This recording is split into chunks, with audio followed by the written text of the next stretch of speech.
In America, I was going through a lot with past things that had happened to me over a 10-year span. And my very close friends who have been there for me a lot in London are Saudi, and they gave me Quran.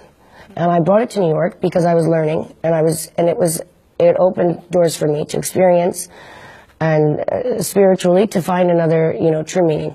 And this is who I am. But this is just me holding it with me, walking, going.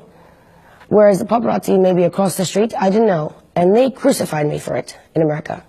They made me seem like Satan. I was a bad person for holding that Quran. And I was so happy to leave and go back to London after that, because I felt so unsafe in my own country after this. I mean, people were like horrible to me. And just because this is my belief, if this is something I want to learn, this is my own will. This is not for you to express. If you want to say it, keep it to yourself. I'm not looking at what you do every day. Maybe you're not doing enough because you're bored hurting me. But I can't imagine how many people go through this all the time.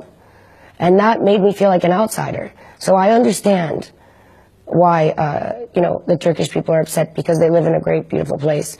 And I understand why women that wear headscarves are looked at differently, because I felt like that.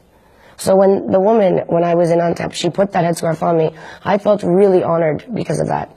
Because she went out of her own way to allow me to be part of her culture. And she didn't have to do that. I was a stranger to her. And I merely said I really liked the color of her headscarf, and she gave it to me. And maybe she only has 2, and she gave me 1. There's more to that story that occurs. And I said, you know what? Because this woman took the time to give me this, and a part of herself, not even knowing me, I'm not taking it off. And my first thought, and I said to my good friend Hilal, I said, but it scares me because people are going to look at the headscarf and only talk about that. Yeah. They're not going to ask the real questions about why. Because that's not interesting. It will become headlines suddenly, right? And it should. It should.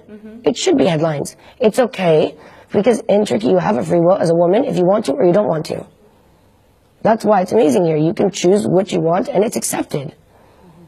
Whereas I'm in America holding a Quran, and I'm the devil. No, you have to acknowledge the good parts of a place where we think is so bad. People think it's so dangerous. It's we're sitting in a really nice place, and we're very lucky to even be here. Yeah. So it's about time we start, recognizing the truth and doing something.